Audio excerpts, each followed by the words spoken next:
Hi everyone and welcome to the complete Python series, जिसमें आज है हमारा चैप्टर 8, जिसमें हम कवर करेंगे about object oriented programming using Python. यानी हमारी classes, objects, constructors, static methods, इन सारी चीज़ों का क्या मतलब होता है उनको हम इस चैप्टर के अंदर कवर करने वाले हैं। डिफरेंट कॉन्सेप्ट्स की हम बात करेंगे जो हमें एज अ प्रोग्रामर और ज़्यादा बेटर बना रहे होंगे। तो एज यूजुअल पाइथन का अगर हमें कोई और टॉपिक पढ़ना है तो वो इसी चैनल के ऊपर इस प्लेलिस्ट के अंदर अवेलेबल है। हम थ्योरी कॉन्सेप्ट्स तो करेंगे ही, साथ में बहुत सारा कोड लिखेंगे एंड जो चैप्टर की स्लाइड्स है उनको डाउनलोड करने का लिंक हमें नीचे डिस्क्रिप्शन बॉक्स के अंदर मिल जाएगा। तो शुरुआत करते हैं अपने चैप्टर 8 के साथ।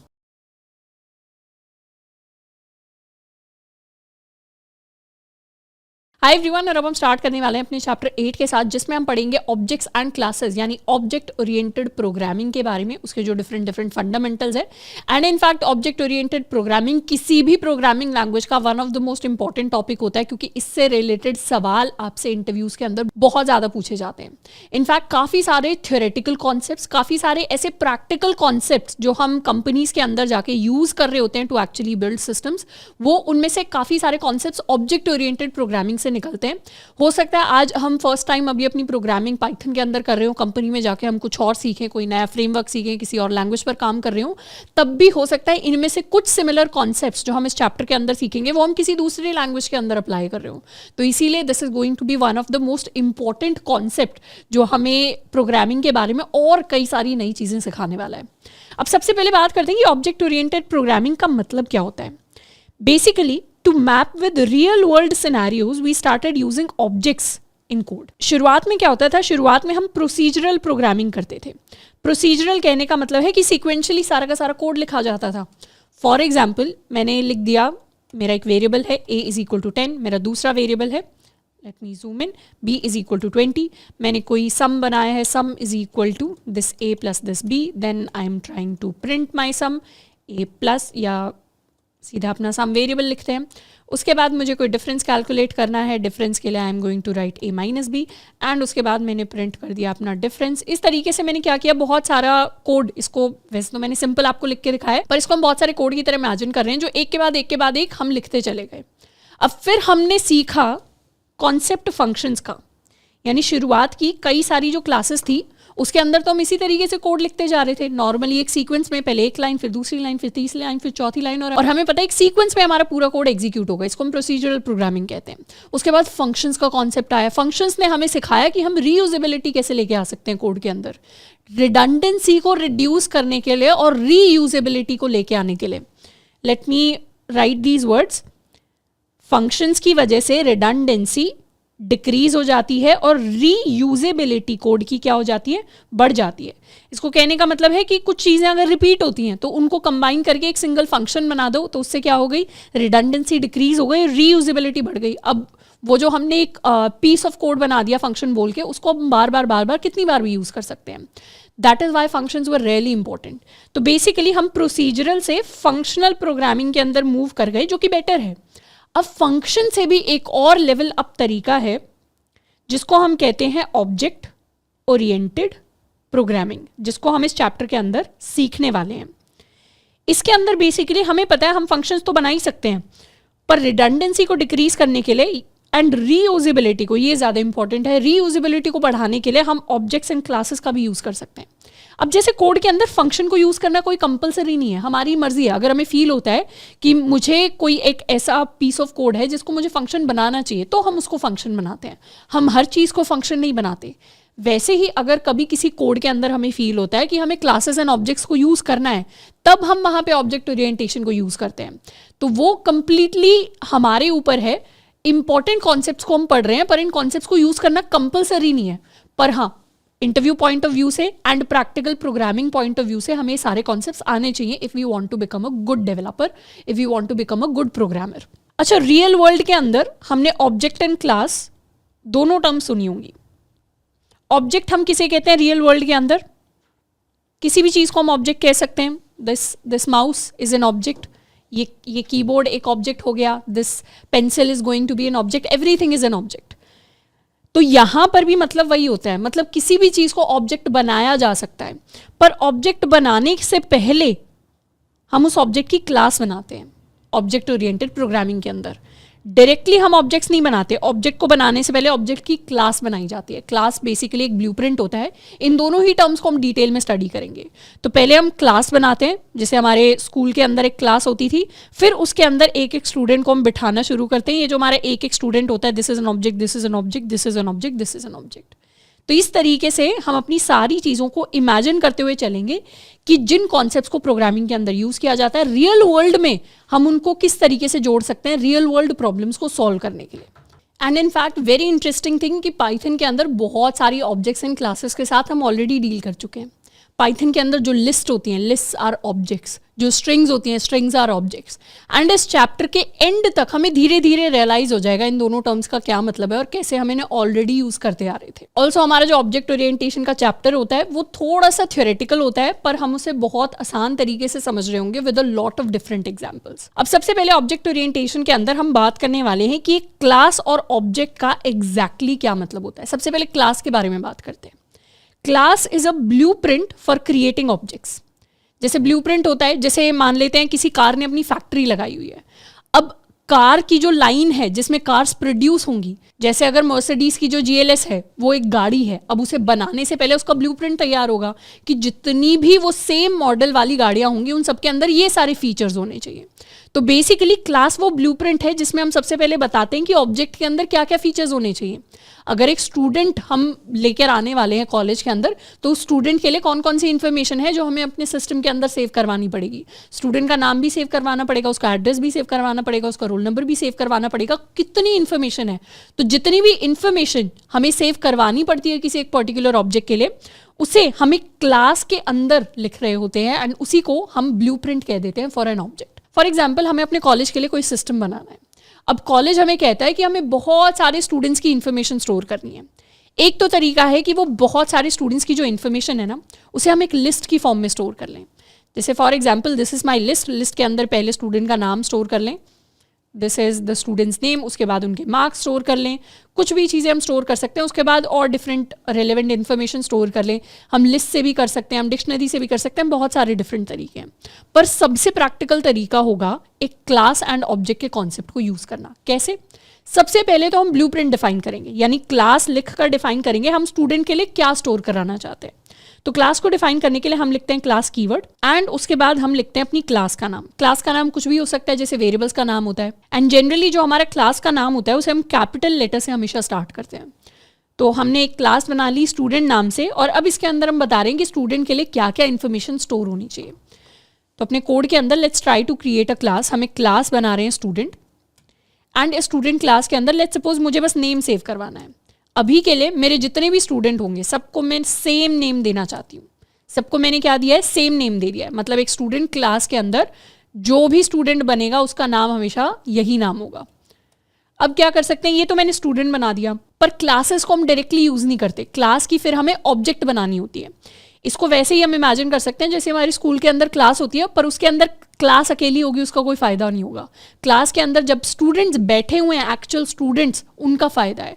तो ऐसे ही यहाँ पर हम ऑब्जेक्ट्स बनाते हैं उस क्लास के ब्लूप्रिंट को यूज करके। जैसे फैक्ट्री के अंदर ब्लूप्रिंट बना दिया कि एक गाड़ी के अंदर ये फीचर होने चाहिए, पर फिर एक्चुअली गाड़ी भी तो बनानी पड़ेगी उस ब्लूप्रिंट को यूज करके। वो जो एक्चुअल गाड़ी बनती है उसे हम ऑब्जेक्ट कहते हैं। तो ऑब्जेक्ट को क्रिएट करने के लिए हम लिखते हैं अपना ऑब्जेक्ट वेरिएबल, उसका नाम इज इक्वल टू, फिर क्लास का नाम एंड फिर पेरेंथेसिस। तो इस तरीके से हम एक नई ऑब्जेक्ट को क्रिएट कर सकते हैं। जो हमारी ऑब्जेक्ट्स होती हैं उन्हीं को हम इंस्टांस कहते हैं प्रोग्रामिंग के अंदर। इंस्टांस या इंस्टांसेस ऑफ क्लास। तो जब भी हम इंस्टांस सुने, जब भी हम ऑब्जेक्ट सुने, we are basically talking about the same thing. तो यहाँ पर अगर मुझे स्टूडेंट बनाना है S1, तो उसे क्रिएट करने के लिए हम लिख सकते हैं इज इक्वल टू स्टूडेंट। जो मेरी क्लास का नाम है वो मुझे एग्जैक्टली यहाँ पर लिखना है, एंड फिर हम लगा देंगे अपने पेरेंथेसिस। एंड उसके बाद हम चाहें तो अपने स्टूडेंट को प्रिंट कर सकते हैं। Let's try to print S1। जैसे ही हम इसे एग्जीक्यूट करेंगे, क्या प्रिंट हुआ S1 के लिए? S1 के लिए प्रिंट हुआ main dot student object at this location. पर बेसिकली हमें ये थोड़ा सा आइडिया लग गया कि ये क्या है, ये एक ऑब्जेक्ट है जो क्रिएट हुई है हमारे कोड के अंदर, और इसका टाइप क्या है, ये एक स्टूडेंट क्लास की ऑब्जेक्ट है जो हमारे लिए क्रिएट हुई है कोड के अंदर। हम चाहें तो नेम को भी प्रिंट करवा सकते हैं। अब ये जो नेम है, क्योंकि ये ब्लूप्रिंट के अंदर था, ब्लूप्रिंट के अंदर अगर हमने एक बार डिफाइन कर दिया कि हर गाड़ी का कलर ब्लू होना चाहिए, तो जितनी भी गाड़ियां आएंगी सबका कलर ब्लू होगा। तो इसी तरीके से ब्लूप्रिंट में अगर हमने डिफाइन कर दिया कि मेरे स्टूडेंट का नाम हर बार करण होना चाहिए, तो जैसे ही हम s1.name लिखेंगे वैसे ही मेरे लिए करण आकर प्रिंट होगा, which is going to be the name same for every student. ऐसे ही अगर मैंने कोई दूसरा स्टूडेंट बनाया s2 is equal to student और हम प्रिंट करेंगे s2.name, तो यहाँ पर भी सेम चीज़ प्रिंट होगी, हमारे पास सेम वैल्यू आ रही होगी दोनों स्टूडेंट्स के लिए। अब हम ये तो सीखेंगे कि इस वैल्यू को चेंज कैसे करते हैं, पर अभी के लिए बेसिक हमने ये देख लिया कि बेसिक तरीके से अगर हमें एक क्लास बनानी है तो हम कुछ इस तरीके से बना सकते हैं, और एक ऑब्जेक्ट बनानी है तो हम कुछ इस तरीके से बना सकते हैं। This is a class and this is an object. एक और एग्जाम्पल ले लेते हैं। फॉर एग्जाम्पल हम कोई फैक्ट्री बना रहे हैं जिसके अंदर we are going to produce cars, तो हम एक क्लास बना सकते हैं, लेट्स कॉल इट कार, कि हर कार कैसी दिखनी चाहिए। बेसिकली हर कार के अंदर हमारी सारी की सारी जो कार्स हैं उन सबको हम कलर देना चाहते हैं ब्लू, मेरी सारी कार्स का कलर ब्लू होने वाला है। अब हम अपनी कार्स को क्रिएट कर सकते हैं। This is my car one is equal to, हमने क्या किया, कार की एक ऑब्जेक्ट बना ली और अब हम प्रिंट करवा सकते हैं कार वन का कलर। सेव किया, रन किया, कार वन का colour is equal to blue. इसी तरीके से हम और भी इसे पैरामीटर्स दे सकते हैं। फॉर एग्जाम्पल हर कार जो है उसका कुछ मॉडल होगा या उसका कुछ ब्रांड होगा। लेट्स सपोज हमने जो फैक्ट्री निकाली है ब्रांड होगा मर्सिडीज, तो अब अगर हमें प्रिंट करना हो अपनी कार का brand, we can print it, let's save and run, तो ये वैल्यूज़ हमारे पास प्रिंट होकर आ जाएंगी। तो this is how a class is created and this is how an object is created. अब नेक्स्ट हम बात करने वाले हैं कंस्ट्रक्टर के बारे में। Constructor is basically the init function. एक स्पेशल फंक्शन होता है हर एक क्लास के अंदर जिसको हम इनिट फंक्शन कहते हैं या इसे हम कंस्ट्रक्टर भी कहते हैं। ये जो फंक्शन है ये ऑब्जेक्ट क्रिएशन के टाइम पे इन्वोक होता है। इन्वोक होने का मतलब है एग्जीक्यूट होता है। जब भी कोई नई ऑब्जेक्ट क्रिएट होती है, जैसे फॉर एग्जांपल ये मैंने कार वन क्रिएट की, तो क्या हुआ, ऑटोमेटिकली एक कंस्ट्रक्टर जो था उसको एग्जीक्यूट कर दिया गया। अगर कल को मैंने कार टू क्रिएट की तो दोबारा से मेरा कंस्ट्रक्टर फंक्शन जो होगा, इनिट फंक्शन, वो एग्जीक्यूट होगा। अब इंटरेस्टिंग चीज़ ये है, यहाँ पर हमें इनिट फंक्शन नहीं दिख रहा, तो अभी के लिए क्या करते हैं, एक बार इसे कॉमेंट आउट करते हैं, अपने सिंपल एग्जाम्पल पे, स्टूडेंट वाले एग्जाम्पल पे आते हैं। फॉर एग्जाम्पल यहाँ पर हमारी क्लास है स्टूडेंट, तो स्टूडेंट के लिए we can create a constructor. All classes have a function called init function which is always executed when the class is being initiated. या in fact यहाँ पे होना चाहिए when the object is being initiated. यानी जैसे ही आप class को use करके एक नई ऑब्जेक्ट बनाओगे ऑटोमेटिकली जो इनिट फंक्शन है वो कॉल हो जाएगा। अभी यहाँ पर अपनी क्लास के अंदर हमने कोई इनिट फंक्शन नहीं लिखा हुआ, तो पाइथन क्या करती है, ऑटोमेटिकली हमारे लिए एक इनिट फंक्शन क्रिएट करती है और उसको एग्जीक्यूट जरूर करेगी। चाहे आप as a programmer init function लिखो चाहे आप ना लिखो, इनिट फंक्शन हमेशा एग्जीक्यूट होगा। There will always be a constructor for us. अब कंस्ट्रक्टर अगर हमें खुद लिखना हो तो हम कैसे लिख सकते हैं उस इनिट फंक्शन को, हम बेसिकली अपना जो फंक्शन है उसे क्लास के अंदर लिखेंगे। पहले हम लिखेंगे डेफ, उसके बाद underscore underscore, we'll write INIT यानी इनिशियलाइजेशन का शॉर्ट इनिट, एंड दोबारा से अंडरस्कोर अंडरस्कोर जो सजेस्ट भी कर रहा है VS code, this is my init function, and इसके लिए पेरेंथेसिस लगा लेते हैं। एंड इस इनिट फंक्शन के अंदर अब हम कोई भी काम कर सकते हैं। जैसे फॉर एग्जाम्पल इसके अंदर अगर मुझे प्रिंट करवाना है क्रिएटिंग न्यू स्टूडेंट, या प्रैक्टिकलिटी के लिए यहाँ लिख लेते हैं adding new student in database, इस तरीके का हम कुछ लिख लेते हैं कि हम क्या कर रहे हैं, अपने कॉलेज वाले डेटाबेस के अंदर नए स्टूडेंट की वैल्यू को ऐड कर रहे हैं। ये हमने बेसिकली लिख दिया, इस नेम को अभी के लिए ऊपर रख देते हैं। तो अब हम नोटिस करेंगे कि जैसे ही हम अपनी S1 ऑब्जेक्ट को क्रिएट करेंगे वैसे ही सबसे पहले क्या होगा, वैसे ही सबसे पहले इनिट फंक्शन अपने आप कॉल हो जाएगा। बेसिकली जब हम क्लास का नाम लिखते हैं और यहाँ पर हम ये जो पेरेंथेसिस लगा रहे हैं, ये पेरेंथेसिस कंस्ट्रक्टर को कॉल करने के लिए लगाए जाते हैं, तो ऑटोमेटिकली ये जो कंस्ट्रक्टर है ये कॉल हो जाएगा।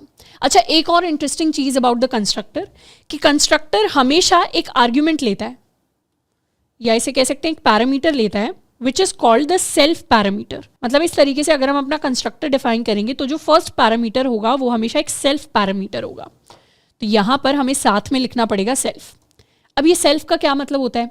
सेल्फ का मतलब होता है जो नई ऑब्जेक्ट है जो क्रिएट हो रही है, यानी ये जो S1 ऑब्जेक्ट जो हम नई ऑब्जेक्ट क्रिएट कर रहे हैं इसी को हम सेल्फ कह रहे हैं। सेल्फ यानी मैं खुद। तो ये जो ऑब्जेक्ट है जिसके क्रिएशन पे कंस्ट्रक्टर कॉल होता है इसी का ये रेफरेंस है, मतलब ये इसी की तरफ पॉइंट कर रहा है। तो एक बार इसे सेव करते हैं एंड रन करते हैं। तो एज सच हमने कुछ प्रिंट नहीं कराया। मैंने तो क्या लिखा, मैंने एक क्लास क्रिएट की, उसमें कुछ नेम था and there was a constructor. मैंने सिर्फ इतना लिखा हुआ है अपने कोड के अंदर। Let me delete all of this. Code के अंदर सिर्फ ये लाइन लिखी हुई है, फिर भी क्या हुआ, अपने आप ये चीज़ प्रिंट होकर आ जाएगी, adding new student in database. Why? Because ये जो कंस्ट्रक्टर है ये अपने आप इन्वोक हो जाता है, अपने आप कॉल हो जाता है। अच्छा, अब देखते हैं कि ये सेल्फ क्या है। हम चाहें तो प्रिंट करवा सकते हैं अपने सेल्फ को। Let's save it and run it. तो क्या प्रिंट हुआ? Student object at this location. तो बेसिकली ये जो स्टूडेंट ऑब्जेक्ट हम क्रिएट कर रहे हैं, हम ये जो सेल्फ वेरिएबल हमने लिया है, दोनों चीज़ें सेम है, ये उसी को पॉइंट कर रहा है। इनफैक्ट अगर मैं यहाँ पर प्रिंट करवाऊँ S1, let's save it and run, तो ये दोनों चीज़ें क्या हैं? ये वाली location and this thing, they are both the same things.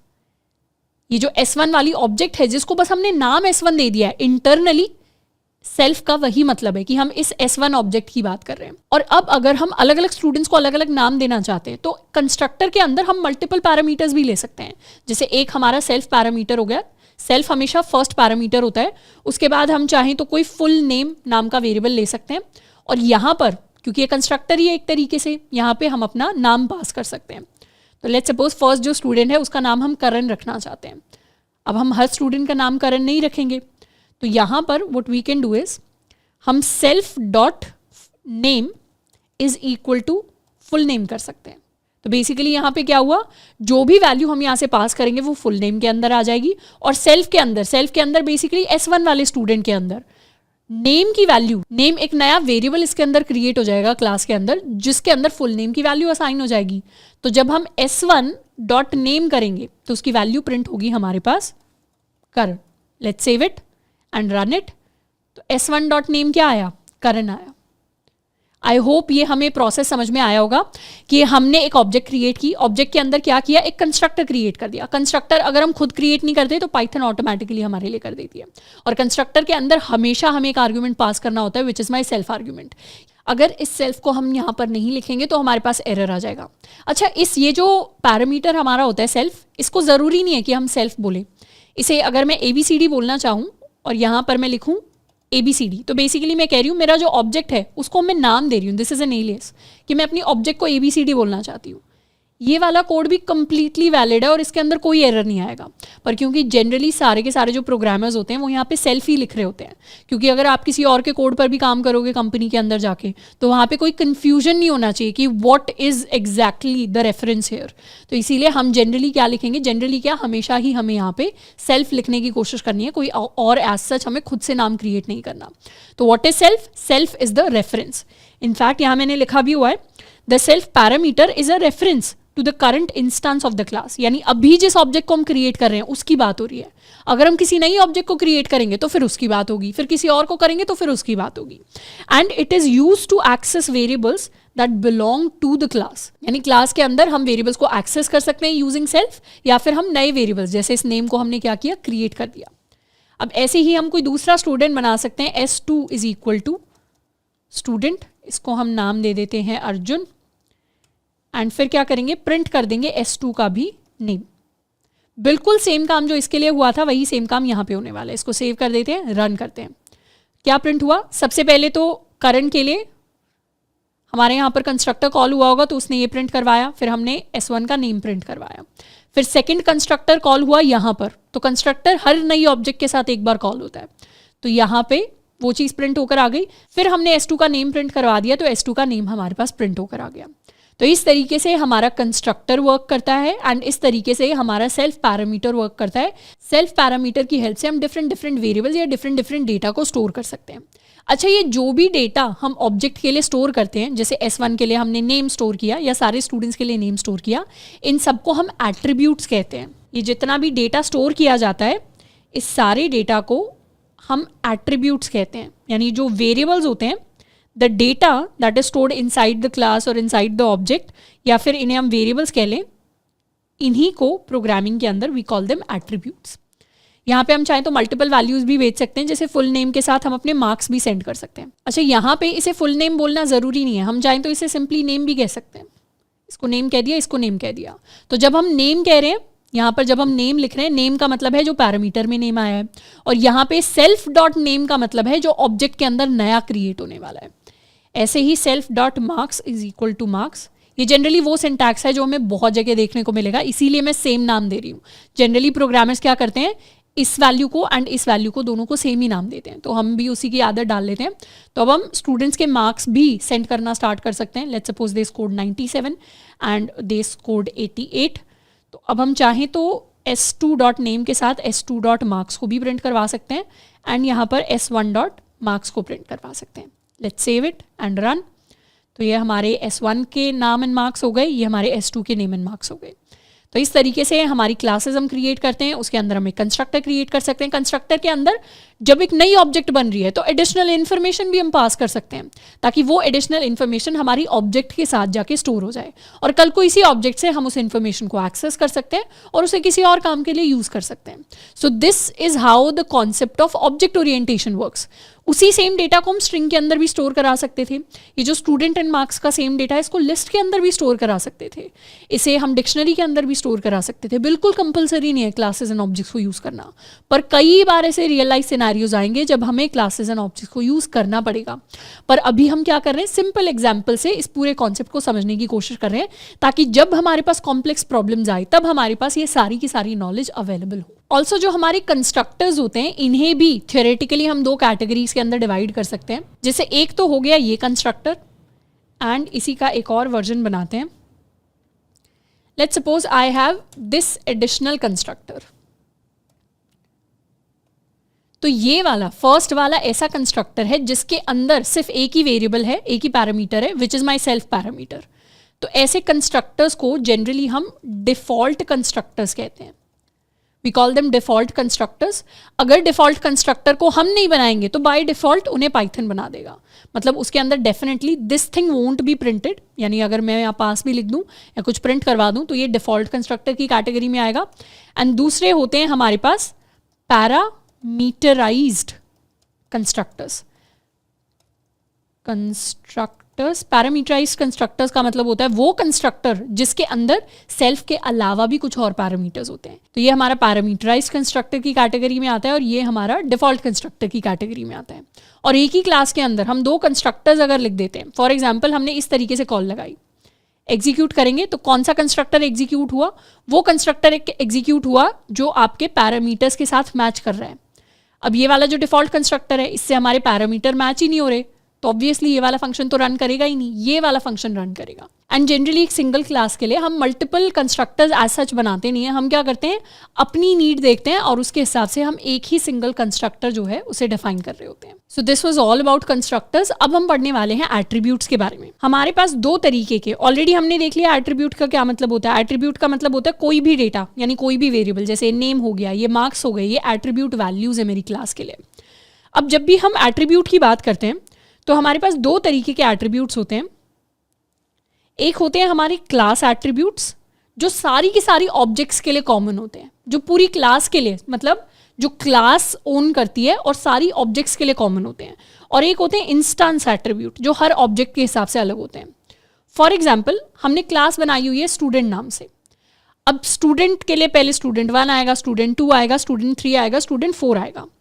If I have a class called student, तो उसमें let's suppose this is my student 1, this is my student 2, this is my student 3, this is my student 4।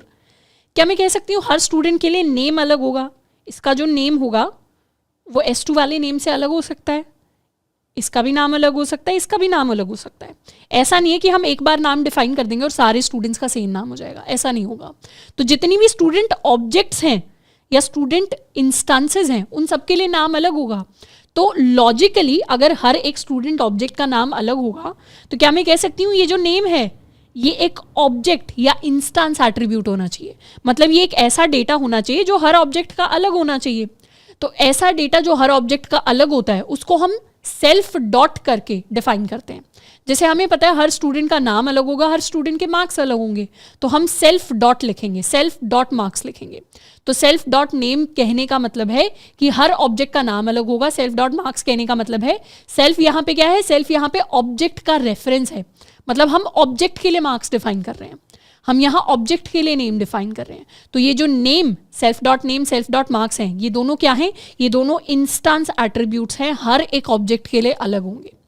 Second चीज, क्या मैं कह सकती हूँ अगर हमारे पास एक स्टूडेंट है क्लास नाम से, तो इस स्टूडेंट और इस स्टूडेंट अगर हम सेम ही कॉलेज के डेटाबेस को बना रहे हैं, सेम कॉलेज के कुछ सिस्टम के ऊपर काम कर रहे हैं, तो क्या मैं कह सकती हूँ उस कॉलेज का नाम तो सेम होगा। मतलब ये वाला स्टूडेंट भी उसी कॉलेज के अंदर पढ़ रहा है, ये भी उसी कॉलेज के अंदर पढ़ रहा है, ये भी उसी कॉलेज के अंदर, ये भी उसी कॉलेज के अंदर, तो सबके लिए कॉलेज का नाम सेम होगा।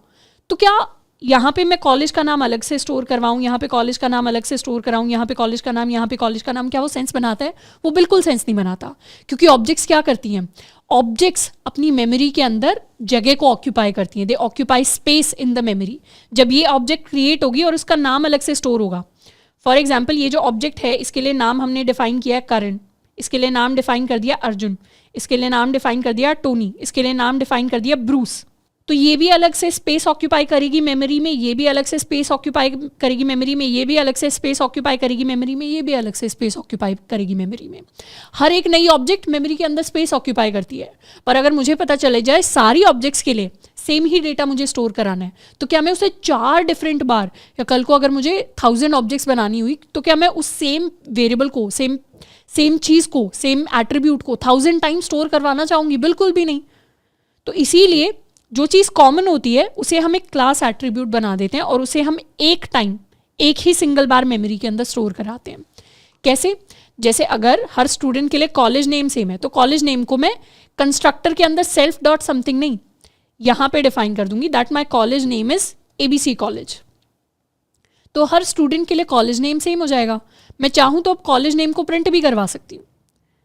जैसे लास्ट में I can print S2 dot college name. Let's save it and run.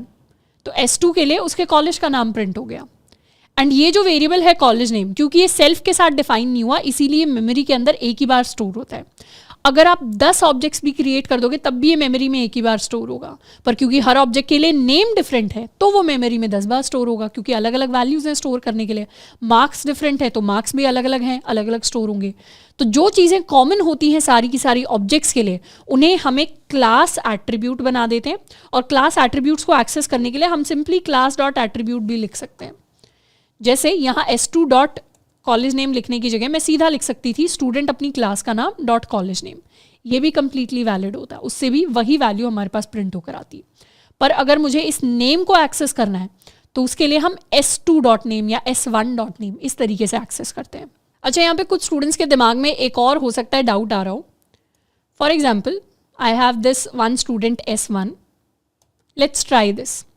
For example हमारी स्टूडेंट क्लास के अंदर ही 2 हमारे पास क्लास एट्रीब्यूट्स हैं, एक तो हो गया कॉलेज नेम, और एक है कि बाय डिफॉल्ट हमने एक नेम वैल्यू लिख दी एनोनिमस। ये मैंने लिख दिया कि स्टूडेंट का नाम क्या है, क्लास एट्रीब्यूट में तो एनोनिमस लिख दिया, और ऑब्जेक्ट एट्रीब्यूट के अंदर मैंने करण पास कर दिया। जब मैं यहाँ पर प्रिंट करवाऊंगी S1 डॉट नेम, तो क्या प्रिंट होना चाहिए? You can pause here and think and try to guess. वैसे गेस करने वाली चीज़ नहीं है। जब मैं इसे रन करूंगी तो मेरे पास करण प्रिंट होके आएगा। क्यों प्रिंट होके आएगा? क्योंकि जब भी सेम नेम का मेरे पास क्लास एट्रीब्यूट होता है, what is this? This is a class attribute. Same name का जब हमारे पास क्लास एट्रीब्यूट होता है और सेम नेम का जब हमारे पास ऑब्जेक्ट एट्रीब्यूट होता है, तो हमेशा ऑब्जेक्ट एट्रीब्यूट की जो प्रेसिडेंस होती है वो क्लास एट्रीब्यूट से हायर होती है। मतलब सेम नेम है तो हमेशा ऑब्जेक्ट को ही प्रेफरेंस मिलेगी, उसी को हायर प्रायोरिटी मिलेगी।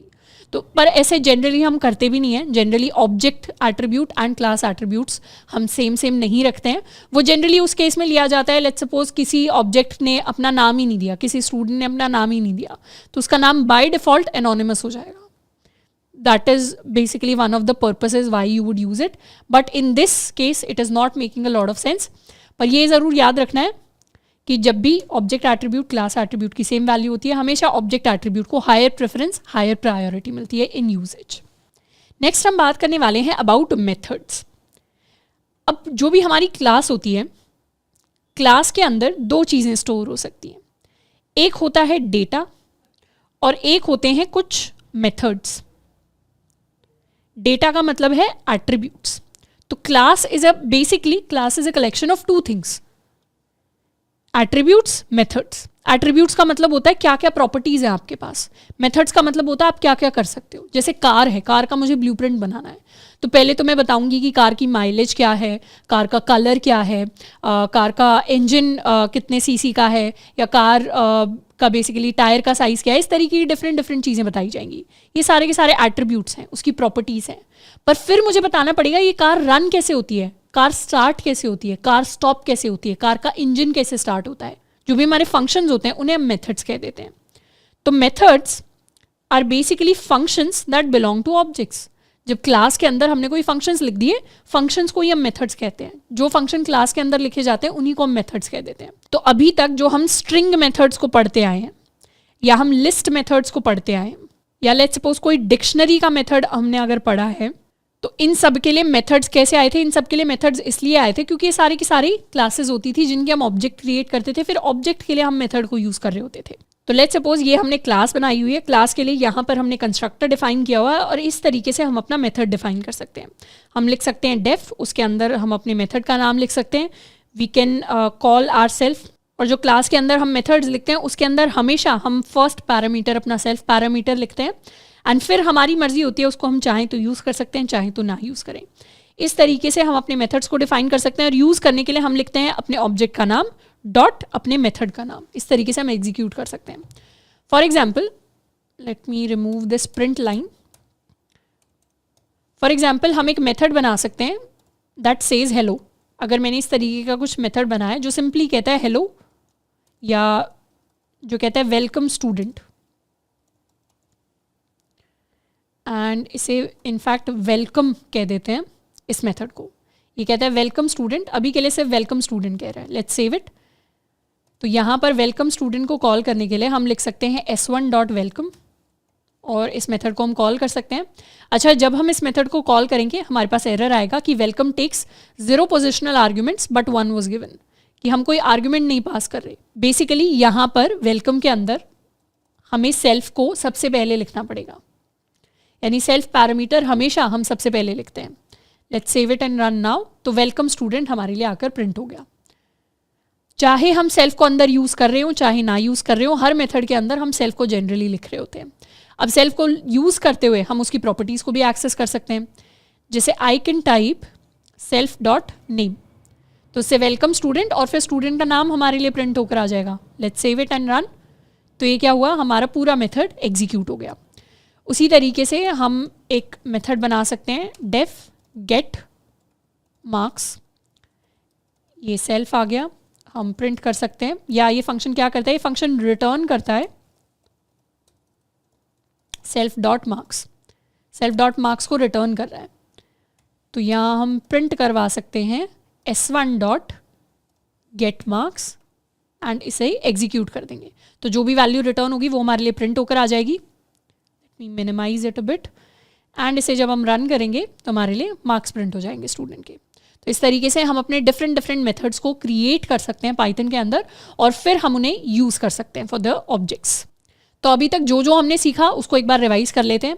हमारी जो क्लासेस होती हैं उसको हम इस तरीके से डिफाइन करते हैं, ऑब्जेक्ट को इस तरीके से क्रिएट करते हैं। जब भी हम क्लास बनाते हैं तो उसके अंदर हमेशा एक कंस्ट्रक्टर होता है। अगर हमने कंस्ट्रक्टर नहीं लिखा एज अ प्रोग्रामर तो पाइथन ऑटोमेटिकली हमारे लिए कंस्ट्रक्टर क्रिएट कर देगा। अगर हमें खुद का कंस्ट्रक्टर चाहिए, कंस्ट्रक्टर बेसिकली ऑब्जेक्ट के इनिशियलाइजेशन के लिए होता है, यानी अगर ऑब्जेक्ट को क्रिएट करते टाइम अगर आप कुछ काम करना चाहते हैं, जैसे अगर हम कुछ नए एट्रीब्यूट्स को क्रिएट करना चाहते हैं, तो वो काम हम कंस्ट्रक्टर के अंदर करते हैं। इस तरीके से हम अपने कंस्ट्रक्टर को डिफाइन करते हैं। दो तरीके के कंस्ट्रक्टर होते हैं, डिफॉल्ट एंड पैरामीटराइज्ड। हमेशा कंस्ट्रक्टर के अंदर फर्स्ट जो हमारा पैरामीटर होता है that is the self parameter, जिसका मतलब ऑब्जेक्ट इंस्टेंस ही होता है।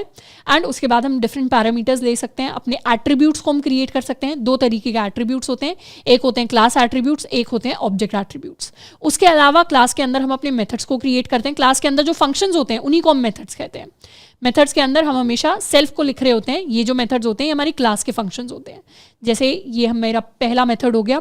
इसी तरीके से हम कोई स्टूडेंट ऑब्जेक्ट S2 भी बना सकते थे, उसके लिए हम दोबारा से अपने मेथड को कॉल कर सकते थे।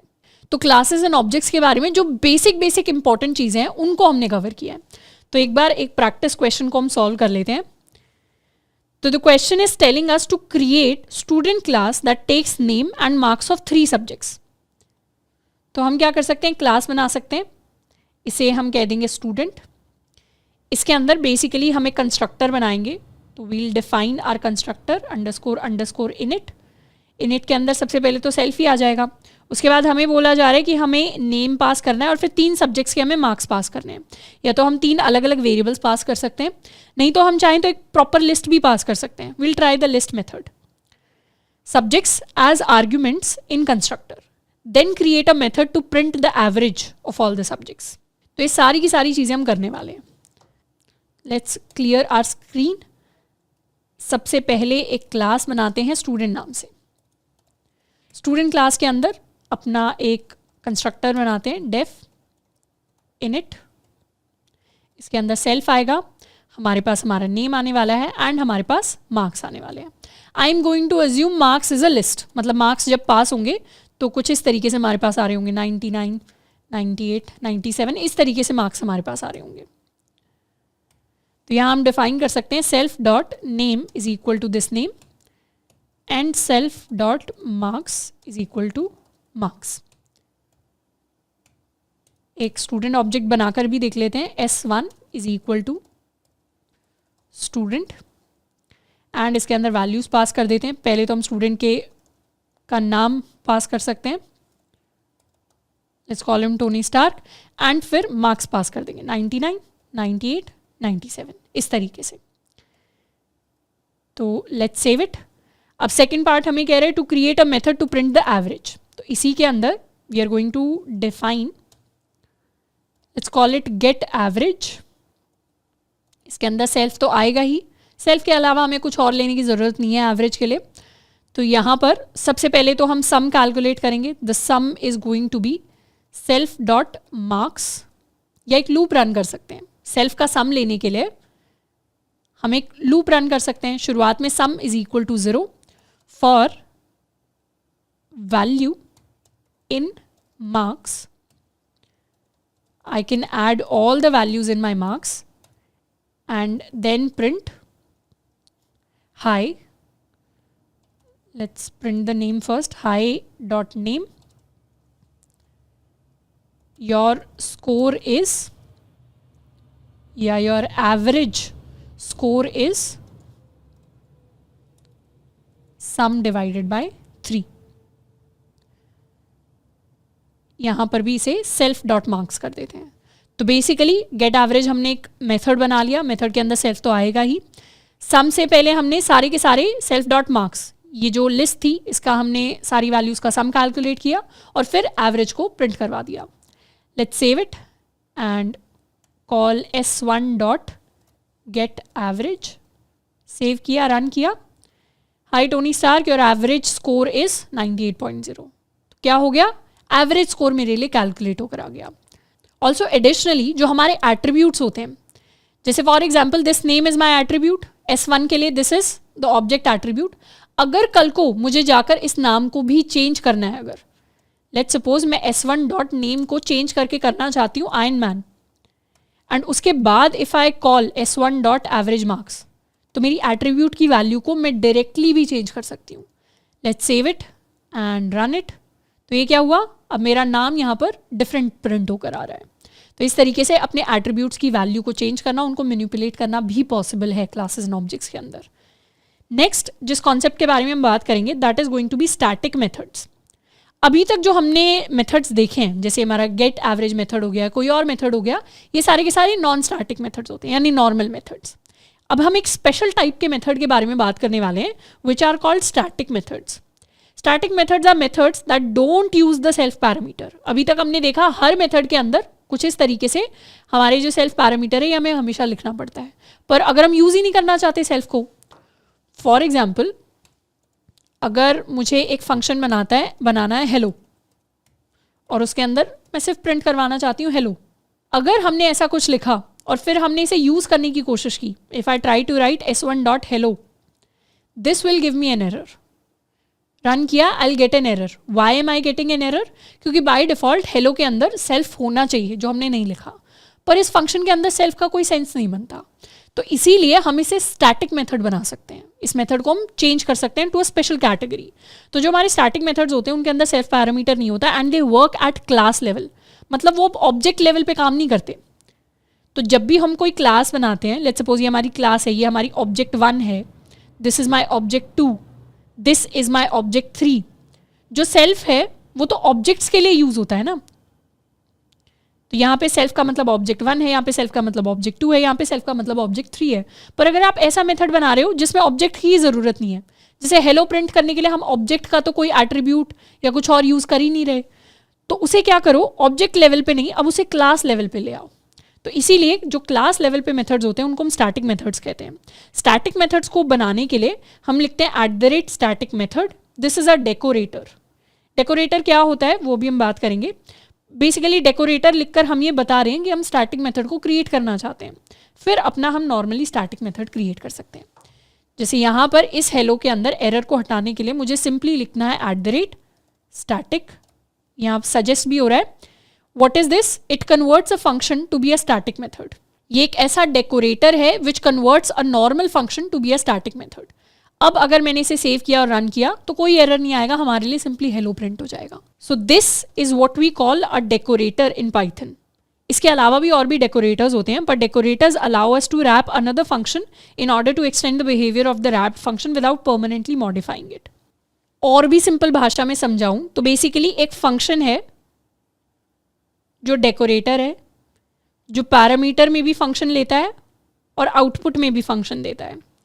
तो ये डेकोरेटर, स्टैटिक मेथड वाला डेकोरेटर क्या करता है, इस पूरे फंक्शन को लेता है, इसका बिहेवियर चेंज करता है और उसको वापस दे देता है। ये काम कर रहा है बस डेकोरेटर।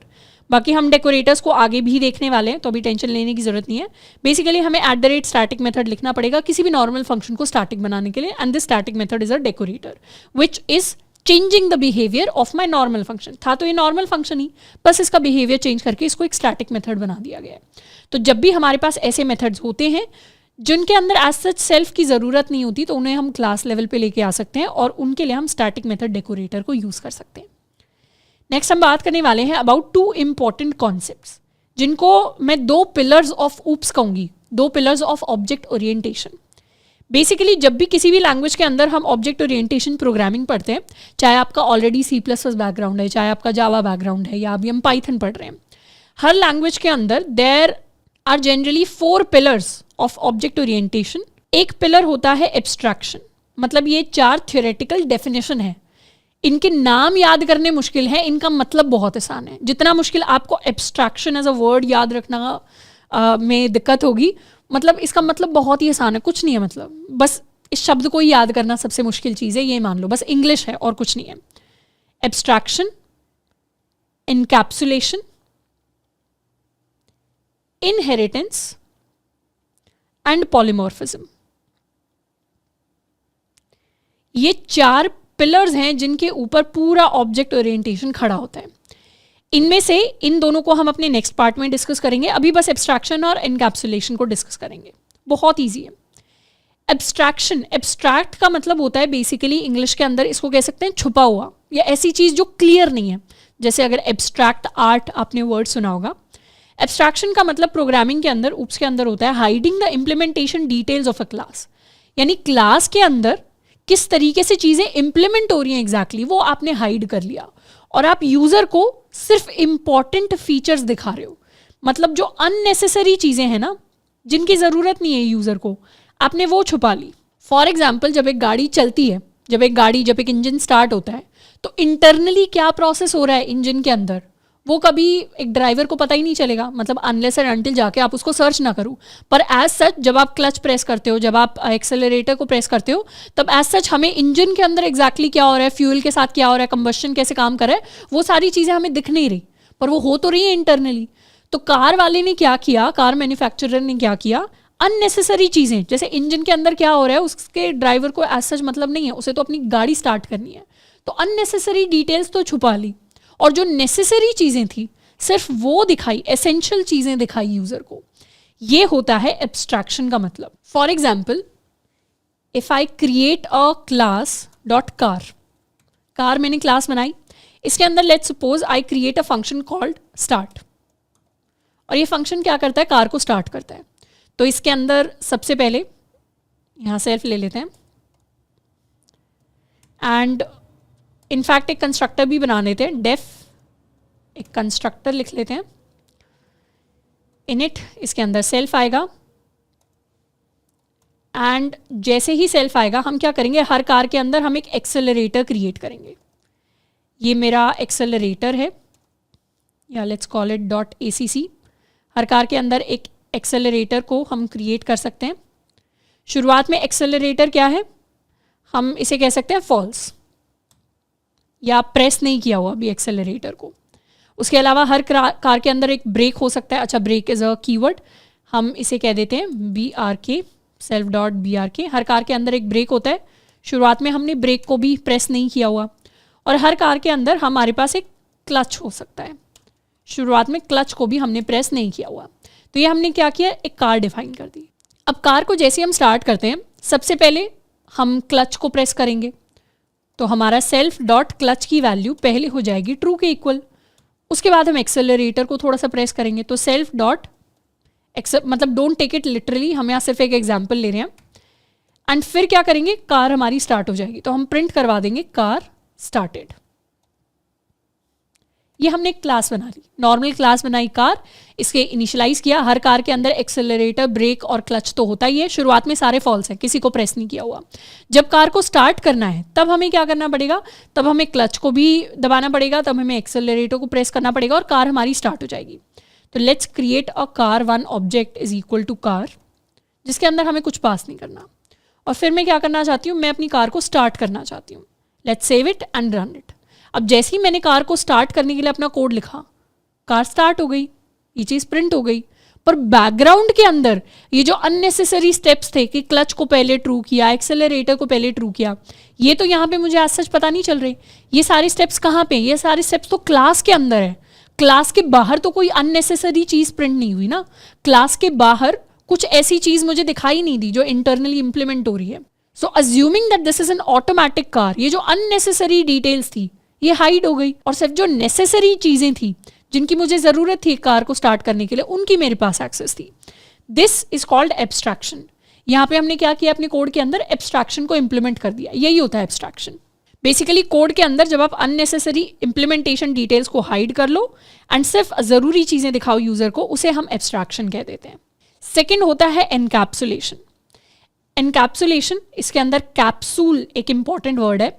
बेसिकली हम एक कैप्सूल बना लेते हैं। Let me try to create this capsule of data and related functions. Data and related functions का हम एक कैप्सूल बना लेते हैं in a single unit. What is this, this is my capsule, and इसी को हम एनकैप्सुलेशन कह देते हैं।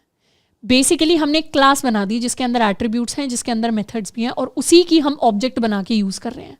जो अभी तक हम करते आए हैं, जो अभी तक इस लेक्चर के अंदर हमने पूरा कोड लिखा है, दैट वाज ऑल एनकैप्सुलेशन। जब भी हम कोई क्लास बना रहे हैं उसके अंदर एट्रीब्यूट्स भी हैं, उसके अंदर मेथड्स भी हैं, वो हमने क्या कर दिया, एनकैप्सुलेशन कर दिया। तो encapsulation is wrapping data and the functions into a single unit which is my object. एक ऑब्जेक्ट के अंदर उसका रिलेटेड डेटा भी है एंड रिलेटेड फंक्शंस भी हैं, और वो कैप्सूल क्या है, वो कैप्सूल मेरी ऑब्जेक्ट है, और उसी को हम एनकैप्सुलेशन कह देते हैं। तो एब्स्ट्रैक्शन और एनकैप्सुलेशन दो इंग्लिश के डिफ़िकल्ट वर्ड्स हैं, पर इनका मतलब बहुत आसान है।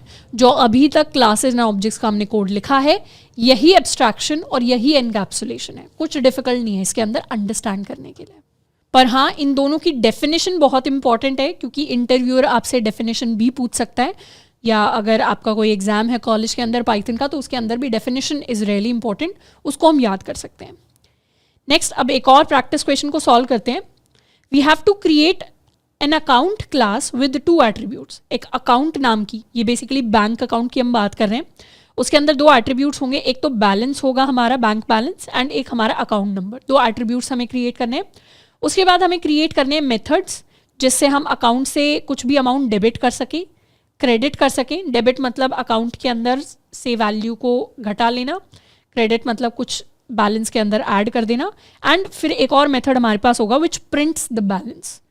तो ये सारी की सारी चीज़ें हम क्रिएट करने वाले हैं। तो सबसे पहले अपने लिए क्लास बना लेते हैं अकाउंट। अकाउंट क्लास के अंदर सबसे पहले तो अपना एक कंस्ट्रक्टर डिफाइन करते हैं। इसके अंदर वील हैव सेल्फ, उसके अलावा हमारे पास बैलेंस आएगा, let's call it BL, and उसके बाद हमारे पास अकाउंट नंबर आएगा। तो self dot balance is equal to this value and self dot account number is equal to this value. तो अगर मुझे किसी भी अकाउंट को क्रिएट करना है, for example this is my account 1 या ACC 1 फॉर कस्टमर 1, तो हम इस तरीके से अपने अकाउंट को सेटअप कर सकते हैं। पहले तो हमें बैलेंस पास करना पड़ेगा, बैलेंस के अंदर कोई नंबर पास कर सकते हैं। फॉर एग्जांपल हमने 10,000 की एक अमाउंट है जिसको ऐड किया अपने बैंक अकाउंट के अंदर, और फिर हमारा अकाउंट नंबर लेट्स सपोज 1 2 3 4 या let's suppose 1 2 3 4 5, this is my account number, ये हमारे पास आ गया। अब हम चाहें तो अपने यूज़र के लिए अकाउंट 1 के लिए उसका बैलेंस भी प्रिंट करा सकते हैं डायरेक्टली, एंड हम चाहें तो उसके लिए उसका अकाउंट नंबर भी प्रिंट करवा सकते हैं। So I have successfully created my class and object. अब इसके अंदर मुझे 3 मेथड्स को ऐड करना है for debit, credit and printing the balance. सबसे पहले अपना डेबिट मेथड हम क्रिएट करते हैं।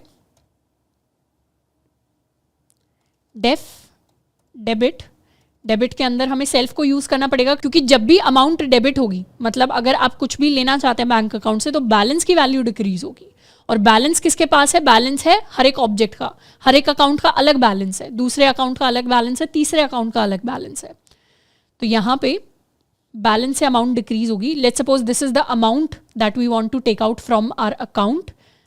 तो सबसे पहले क्या होगा? सबसे पहले बैलेंस से, यानी सेल्फ डॉट बैलेंस से हम इस अमाउंट को माइनस करेंगे, एंड फिर बेसिकली हम प्रिंट कर सकते हैं rupees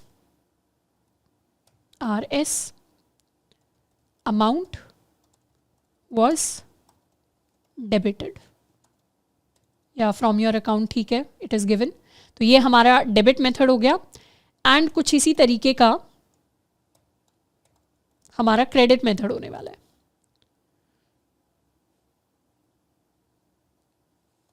this is my credit method. इसके अंदर हम किसी अमाउंट को ऐड करने वाले हैं। अच्छा, this will be minus equal to, ये हमारे पास प्लस इक्वल टू हो जाएगा। इस अमाउंट को हमने अपने बैलेंस के अंदर ऐड कर दिया, एंड यहाँ पे लिख देंगे क्रेडिटेड। बेसिकली ऐड हुई है ये अमाउंट। एंड फिर एक फंक्शन बना लेंगे which returns the final balance, get balance.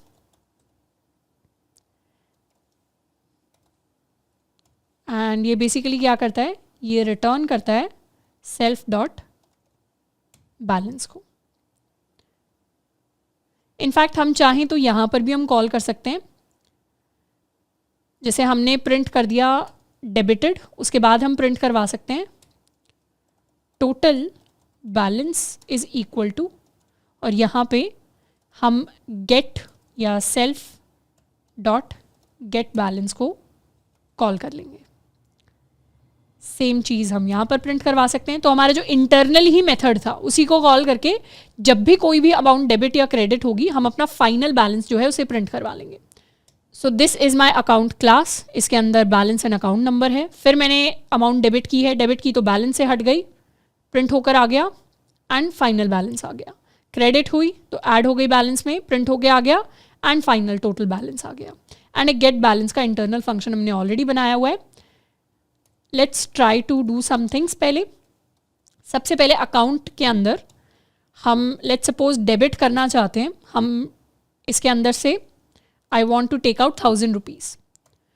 उसके बाद में क्या करना चाहती हूँ? इसके अंदर हम ऐड करना चाहते हैं 500 रुपीज़। तो क्या होगा? पहले 1000 रुपीज़ जब हम डेबिट करेंगे तो यहाँ प्रिंट आएगा rupees 1000 was debited, total balance कितना रह गया, 9000 रह गया। उसके बाद 500 हमने क्रेडिट कर दिया, अकाउंट के अंदर ऐड कर दिए, तो टोटल बैलेंस 9500 हो गया।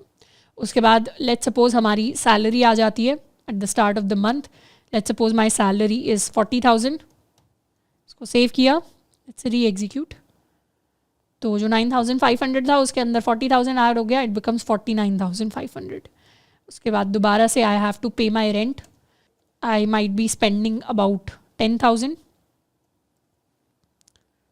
And the cycle repeats, the total balance changes. तो इस तरीके से हमने अपनी एक क्लास बना ली है, उसके अंदर हमने ऑब्जेक्ट्स क्रिएट कर लिए। ये तो सिंगल अकाउंट था, इस तरीके से मल्टीपल अकाउंट्स बनाए जा सकते हैं। इनफैक्ट कई सारे लोग जो स्टार्टर प्रोजेक्ट्स क्रिएट करते हैं, जैसे जब भी हम कोई फर्स्ट लैंग्वेज सीखते हैं, जावा सीखते हैं, पाइथन सीखते हैं, C++ सीखते हैं, तो उसके अंदर जनरली स्कूल्स के अंदर भी हम सीखते हैं, कॉलेज के फर्स्ट ईयर के अंदर भी हम सीखते हैं। तो जो सबसे बेसिक प्रोजेक्ट होता है, स्टूडेंट्स इसी तरीके का कुछ बैंकिंग सिस्टम बना लेते हैं या कुछ और सिस्टम बना लेते हैं, जिसमें ऐसे ही classes and objects, object orientation पे ही बेस्ड होते हैं वो प्रोजेक्ट्स, जिसमें इसी तरीके से आप अकाउंट क्लास बना लेते हैं, आपका बैलेंस अपडेट हो रहा होता है, डिफरेंट चीज़ें हो रही होती हैं। But this is basically a demo of how objects can relate to real world scenario. मतलब ये सारी चीज़ें ठीक है, हम डेबिट का फंक्शन बना सकते थे, हम क्रेडिट का फंक्शन अलग से बना सकते थे, हम गेट बैलेंस का भी फंक्शन बना सकते थे, पर फिर हर अकाउंट के लिए उसका बैलेंस स्टोर करना, उसका अकाउंट नंबर स्टोर करना, हमें कहीं पे लिस्ट यूज़ करनी पड़ जाती, कहीं पे डिक्शनरी यूज़ करनी पड़ जाती, कहीं पे कुछ और यूज़ करना पड़ जाता, चीज़ें बहुत कन्फ्यूजिंग हो जाती। पर एक रियल वर्ल्ड सिनेरियो के हिसाब से क्लास एंड ऑब्जेक्ट को इस केस में, इस एग्जाम्पल के अंदर यूज़ करना बिल्कुल सेंस बनाता है, नहीं तो हम बहुत सारे डिफरेंट डेटा टाइप्स के अंदर फंस के रह जाते। So this is how classes and objects help us logically to organise our code in a well structured manner. तो ये सारी क्लासेस एंड ऑब्जेक्ट से रिलेटेड बेसिक चीज़ें थी जिनको हमने इस पार्ट 1 के अंदर कवर किया है।